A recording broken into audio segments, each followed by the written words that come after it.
This is the plaintiff, Ruby Johnson. She says she hired the defendant to take an affidavit from someone who falsely claimed her 16-year-old son committed a murder.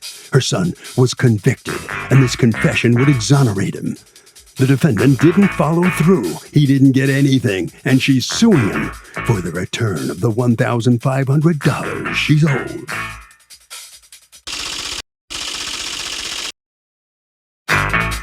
This is the defendant, Dennis Croson. He says he went to meet with this witness and tried to interview him several times. Unfortunately, he was murdered before he could get a written statement from him. And he's sorry, but he did his job, and his retainer's non-refundable. He's accused of dragging his feet.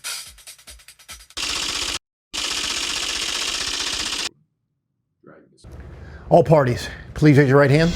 The People's Court is now in session. The Honorable Judge Marilyn Williams presiding. Litigants have been sworn, Your Honor. Thank you, Douglas. You're welcome. Ms. Johnson, let's go back to 1995. Your son was convicted of first-degree murder? Yes. All right. And the reason that you hired the defendant was for what? To obtain a sworn affidavit from the witness that testified against my son. And why had you wanted to get a sworn statement? Because he now, after all these years, he said what? He said that he had been feeling bad all these years for lying on my son. And he said he wanted to make it right. And how did he lie on your son? What was it he was going to say now, supposedly? That the police had pressured him into the identification? Yes, he said that he knew my son at the trial. And he said, later he said that he had never seen my son before, and he wanted to recant his statement. Okay. And which would entitle your son to a new trial and perhaps show some hope for something for his future. Now, the person you're trying to get a statement from who testified against your son in the first-degree murder trial, his name is Maurice, right? We can just call him Maurice. Yeah. All right. So what made you know that Maurice was going to change his tune? He said something to a third party who's a friend of your son's? Yeah. Okay, and then they got in touch with you. So you hire the defendant for one thing and one thing only, which is to get a statement from Maurice. And you hire him when? August the 9th, 2019. Okay, and Mr. Croson, when you got hired, according to you, you've been in this position before and have been able to help people get exonerated? Yes. How many times? Several times we've gotten wrongfully convicted people released from prison. How many times is several? Once? 10? Between 3 and 5. Okay. So she hires you in August of 2019 to get a statement of Maurice. And according to her, it's now September of, well, not according to her, according to me, it's now September of 2021. And she wants her money back. What have you done to get the statement? The situation is this, that she appointed a liaison, which was a friend of the family, that she claimed that Maurice Harp had told that he had lied at trial and that the police had coerced him to identify her son, Daryl Jones. That liaison was hospitalized for many months, and every time I tried to contact him. That's rare to be hospitalized for many months. Well, he was in and out of the hospital. Okay, but why not just get the statement from Maurice? You know, you have Maurice's name and address. Because I had no direct contact with Maurice. The way it was set up. Did you ever meet with Maurice? Yes. So you did? Okay. And with the liaison, you mean? Yes. Okay. What happened at that meeting? He refused to give a statement, and he was very shook up and kind of running around and didn't want to talk to me. But he did give me his cell number. So he said he'd give you a statement later. Yes, that was okay. That's August of 2019. What happened in 2 years? That was not August of 2019. That was September of 2020. So the liaison finds a witness, and then in September of 2020, you go to talk to the witness, and then there's supposed to be another meeting. What happens with that? I called him several times to have him come to my office because our first meeting was in the neighborhood in North Philadelphia. And there were people around, and I thought maybe that was why he didn't want to talk to me. So I tried to set something up for him to come to my office so I could sit down with him with a notary public and my secretary and take a statement from him. He made 4 or 5 different appointments and never showed up for any of them. Okay, so after the second one where he doesn't show up, do you go back to him with notary in tow to try to get a statement? No, I did not do that because he was never available. I called him and tried to set up another appointment. What happened, Ms. Johnson? What happens in February of 2021? What happened to the witness? What happened to Maurice? In February, I got a phone call saying that the witness had been murdered. And I text Mr. Croson. I also left him a voicemail to ask him, where do we stand now? And I never heard from him again. Mr. Croson, according to her, she doesn't, you ghost her, you don't respond to her, and then it's only when she files a small claims complaint against you that you finally talk to her. Is that true? No, it's not true. I've corresponded with her many times over the couple of years that I worked on. Can I see any evidence of answering her question on where do we stand now? Yeah, I sent her a letter. I don't know what you have there. What date is the letter? Is that after you were sued or before? It was probably after she filed suit. Did your son ever get a letter in January of 2021 from the defendant? No. How do you know? Not that he would have told me. So on April 28th, dear Ms. Johnson, we are truly sorry that your son is a convicted murderer. Our mission is to work for the wrongfully convicted. However, in your son's case, we were unable to uncover any exculpatory evidence. The witness that you suggested that we interview was uncooperative and unwilling to give a statement or an affidavit. We spoke and met with him on several occasions. That's not true. You spoke with him once, right? No, I spoke with him 4 times. Oh, about setting up the appointment. Maybe 5 times. He was not truthful when he said, what makes you say he was not truthful when he said the detectives coached him to testify against your son? He didn't want anything to do with it. You mean because he kept missing appointments? No, because he was like running away from me when I was trying to talk to him.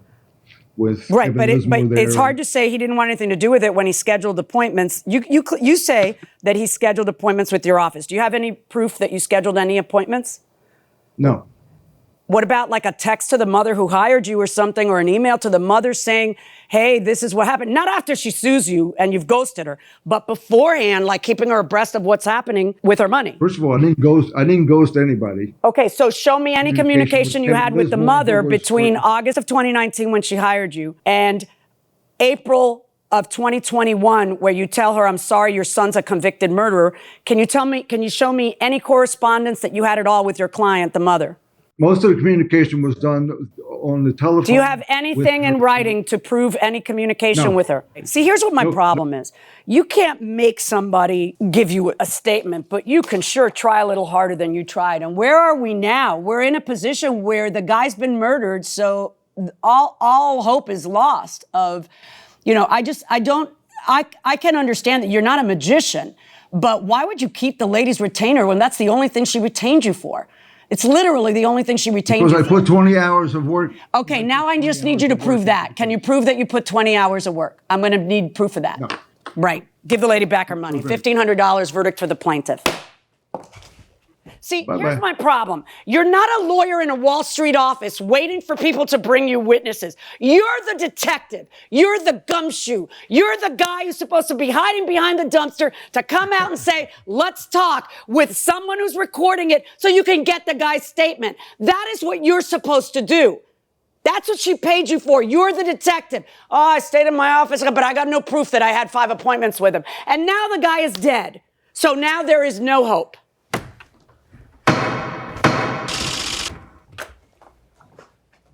So the plaintiff prevails. The defendant has been ordered to give the $1,500 fee he collected back to the plaintiff. Mr. Croson, let me ask you what you think about the judge's verdict. She thinks you didn't do enough work for the plaintiff. Would you agree with that or not? I did more than enough work, and I was up against a circumstance where I was getting no cooperation from the witness.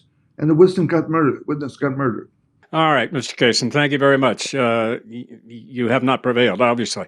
Ms. Johnson, this is a tough situation for you. You are going to get your money back, is what you sued for. I assume you're pleased with that, right?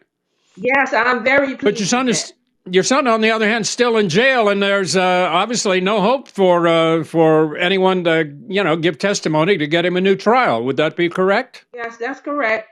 So how long is he going to be in jail? He got life. Life. Ah, Yes. so he's going to be there. All right. Well, Yeah. not much we can do about that. Harvey, kind of a tough situation here. What do you think? So, Doug, here's the deal. The judge has a lot of discretion in cases like this. Did the PI try hard enough? And the judge simply said no. Now, the witness is dead, so there's no way that this can be reconstructed. That's why the plaintiff got her money back. If there is one person you could have dinner with and ask any question of them, who would it be and what's the question? I would say I'm going to go with Mark Twain. Yeah. Because, as you know, I've read would. every jot of information the guy's ever written. I've read Huck Finn a dozen times. And I probably would ask him, who killed Huck Finn's father? Because it's never answered in the book, and it's kind of a mystery that's out there. So that's who I would go with. And my alternate, if Twain stood me up or called in sick or something, would probably be Ben Franklin. Because another great humorist, and I just would probably ask him questions about politics from the 18th century and how the hell he got France in our corner so we could win the American Revolution. Right. Something like that. How about you? I think I would want to have dinner with two people at the same time. Okay. That's my dinner. It's my dinner, so I can decide who I'm inviting to my dinner party. I suppose. I don't get to go, I take it. No, you're not there. You're not there. You just keep interrupting. All right. I would like to have dinner with Susan B. Anthony Okay. and Martin Luther King Oh, nice. at the same dinner, so that I can. And the questions I would ask them would be, particularly of Susan B. Anthony, how were you so ahead of your time, and what was it like to push others to, to recognize she was a great. Actually, first thing I do is, because I know she was very pro-temperance, I'd convince her to have a glass of wine with me, and then after I've convinced her it's really going to be okay, one glass of wine. Then I talk. Sure Dr. King's okay with a glass. That, of wine. right, and then I talked to her Maybe not about Susan B. her abolitionist work, her women's. She got women the right to vote. You know, I mean, a lot of people did, but she was instrumental. And then I'll fast forward to 50, 60, whatever, however many years later. Right, almost 100 years later, and then talk to Dr. King, who is simply the best orator that has ever been born, ever. Yeah, I can't argue with that. Every Martin Luther King Day, I send the snippet. I have a dream that I send the snippet to our kids, just to remind them. It makes me cry every time I watch it. You know, I think it was divinely inspired, frankly.